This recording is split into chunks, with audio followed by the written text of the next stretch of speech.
time.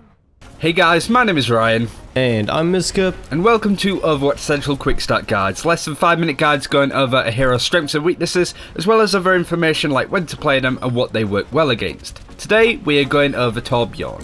Torbjorn is a defense hero, a very distracting one with fantastic potential damage. His main weapon is the rivet gun. Its primary fire shoots small projectiles with noticeable bullet drop. The alternative fire is shotgun-like with a short range spread that uses up more ammo than the primary fire, but also deals more damage when up close. Torbjorn's secondary fire is his hammer, which is mainly used to repair and upgrade a turret, but can also be used as a melee weapon. Armor packs can be placed at the cost of currently 50 scrap. This pack gives an allied hero a bit of extra health temporarily that cannot be healed or repaired. The iconic Torbjorn turret can be deployed on a medium cooldown and upgraded by bashing it with the hammer a few times. The higher the turret level, the more damage and HP it has. Level 3 can only be achieved by using Molten Core, Torbjorn's ultimate. This gives Torbjorn extra armor, makes his main weapon stronger, and significantly improves the turret for a short amount of time.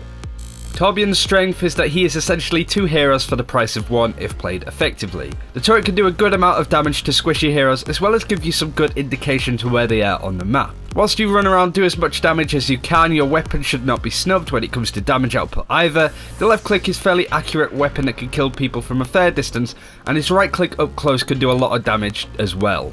His ultimate is one of the best when it comes to counter pushing, and if played well and protected by his team, can take a lot of coordination to take him and his turret out. The turret cannot be moved without being rebuilt, meaning that it will stay in the same spot most of the time. This leaves it very exposed and easy to take down for any long-range heroes. Torbjorn himself is weak without the turret, so if it is focused, he's next to worthless for his team. The turret almost becomes a second objective that needs to be protected, which can cripple your team by forcing Torbjorn and other heroes to stay around it. The result is that more coordination is required by your team for what might not be a reliable payoff in damage. So what heroes should you be aiming to attack as Torbjorn? Well, being brutally honest, there isn't any heroes you should be aiming for specifically. Whilst you want to be taking out the mobile offensive heroes that can be hard to hit normally, such as a tracer, soldier, or anything up in the air, you're mainly there to provide damage and distraction by choke points.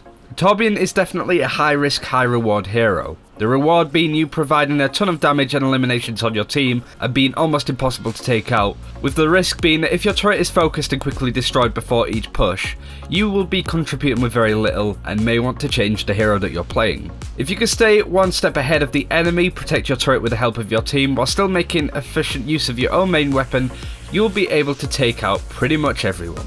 Torbjorn has many enemies, but there are a few that you should be keeping an extra eye out for. If you see some of these heroes on the enemy team, you might even want to reconsider your pick. Junkrat can indirectly shoot grenades at the Torbjorn turret. The damage output is way too much for Torbjorn to handle. Widowmaker can take out the turret reliably on very long range and will give Torbjorn a hard time with even setting up.